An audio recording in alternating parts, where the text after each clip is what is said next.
नमस्कार दोस्तों, scan news में आप सभी का स्वागत है। सुबह की बिल्कुल ताज़ी और गर्मा-गर्म चाय की तरह हम आपके सामने एकदम ताज़ी गर्मा-गर्म और मीठी खबर के साथ हाजिर हुए हैं।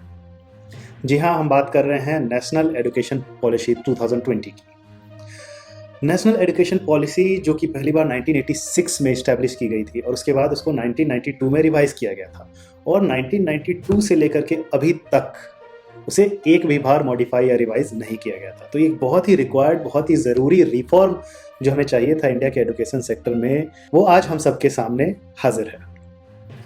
वेडनेसडे 29 जुलाई 2020 को यूनियन कैबिनेट ने नई नेशनल एजुकेशन पॉलिसी को मंजूरी दे दी है। तो चलिए जानते हैं क्या खास है इस नेशनल एजुकेशन पॉलिसी में और इसके सारे की फीचर्स की बात कर लेते हैं।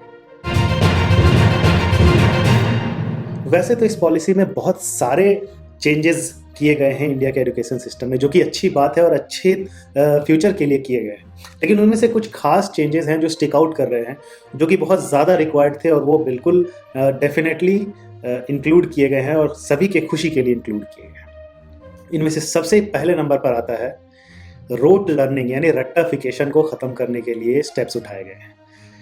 नई पॉलिसी के अकॉर्डिंग जो है, अब स्कूल्स जो हैं करिकुलम में रट्टा मारने के लिए, एग्ज़ाम के लिए याद करना है बच्चों को। अभी तक हम लोग का जो सिस्टम चला आ रहा था वो धकेलता था, वो पुश करता था बच्चों को कि एग्ज़ाम आ रहे हैं, याद करो, रट्टा मारो, रट्टा मारो। लेकिन अब इस चीज़ पर काबू पाया जाएगा। अब जो नया कैरिकुलम है, नई पॉलिसी है, उसके according innovative and creative learning, creative thinking और कॉन्सेप्ट के बेस पर पढ़ाई ज़्यादा होगी, ना कि एग्ज़ाम के लिए रट्टाफिकेशन। दूसरी सबसे इम्पोर्टेंट और सबसे बढ़िया खबर ये है जो स्टिक आउट कर रही है, वो ये है कि अब कोई ऐसी हार्ड लाइन डिवाइड नहीं होगी कि साइंस एंड आर्ट्स, जो अभी तक ऐसा होता था कि साइंस ले लिया भाई उसे मैथ पढ़ना है, साइंस पढ़ना है, बस वो और कुछ नहीं पढ़ सकता। जिसने आर्ट्स ले लिया उसे सिर्फ आर्ट्स पढ़ना है, इकोनॉमिक्स पढ़ना है, कॉमर्स पढ़ना है, वो और कुछ नहीं पढ़ सकता है उसके अलावा।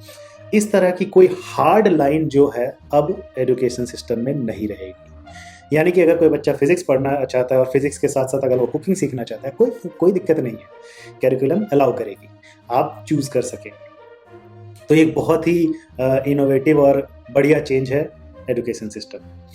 इसके साथ तीसरा जो सबसे ज़्यादा स्टिक आउट करने वाला पॉइंट है वो ये है कि एमफिल, मास्टर ऑफ फिलोसफी वाले प्रोग्राम को हटा दिया जाएगा और जितने भी अंडर ग्रेजुएट, पोस्ट ग्रेजुएट और पीएचडी लेवल तक की पढ़ाई है, तक की स्कूल्स कॉलेजेस हैं, उन सभी में जो ये सभी डिसिप्लिन्स हैं ये इंटरडिसिप्लिनरी होंगे।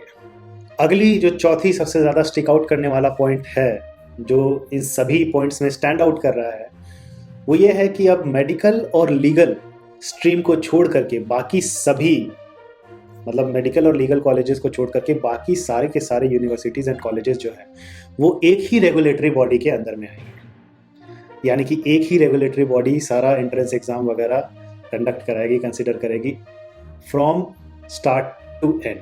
स्कूलों के कैरिकुलम में सिलेबस को कम किया जाएगा, कोर कॉन्सेप्ट्स पर फोकस किया जाएगा। बहुत ज़्यादा कुछ पढ़ाने की जगह कम चीज़ों को अच्छे से पढ़ाया जाएगा। और क्लास 5 तक जो है जितनी भी ट्यूशन क्लासेस होंगी स्कूल में, वो लोकल लैंग्वेज या मदर टंग में कंडक्ट की जाएगी। बच्चों के रिपोर्ट कार्ड भी जो होंगे वो सिर्फ मार्क्स और स्टेटमेंट की जगह उनमें क्या स्किल्स हैं, उन्होंने क्या नया सीखा है और उनकी क्या खासियत है, इस पर डिपेंड करेगी। यानी रिपोर्ट कार्ड भी ज़्यादा डिटेल्ड होंगे, ज़्यादा इन्हांस्ड होंगे और बच्चों से बच्चों तक ये वेरी करेंगे।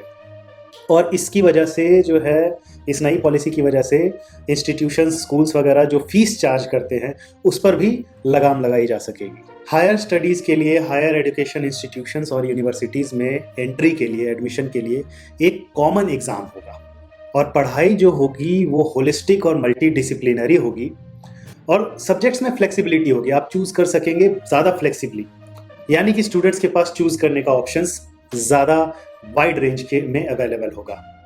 इस पॉलिसी के दूसरे फीचर्स में ये भी इंक्लूडेड है कि इंस्टीट्यूशंस को जो है ऑटोनॉमी दी जाएगी, educational, financial and academic autonomy provide की जाएगी। और तो और ई कोर्सेज भी डेवलप होंगे और ई कोर्सेज भी रीजनल लैंग्वेज में रीजनल लेवल पर डेवलप होंगे। इसके साथ ही वर्चुअल लैब सेटअप किए जाएंगे और एक नेशनल एजुकेशन टेक्नोलॉजी फोरम का सेटअप भी किया जा रहा है।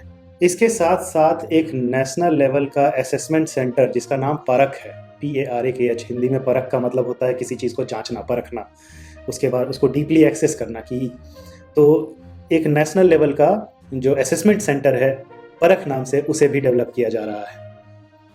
तो कुल मिलाकर के जो है एजुकेशन सेक्टर में एक बहुत ही बड़ा रिफॉर्म आने वाला है और हम सभी तहे दिल से, खुले दिल से इस नई पॉलिसी का वेलकम करते हैं, क्योंकि ये बहुत ही ज़्यादा रिक्वायर्ड थी। हमारा एजुकेशन सिस्टम जो है वो फेल होता जा रहा था, मशीन तैयार किए जा रहे थे, बच्चों को रट्टा लगवाया जा रहा था, बच्चे कुछ नया नहीं सीख रहे थे बल्कि सिर्फ और सिर्फ रट्टा मार रहे थे एग्ज़ाम पास करने के लिए, एक के बाद एक एग्ज़ाम। 10th पास किया, 11th का एग्ज़ाम, 11th पास किया, 12th का एग्ज़ाम और सिर्फ एग्ज़ाम पास करने के लिए रटाफिकेशन हो रहा था।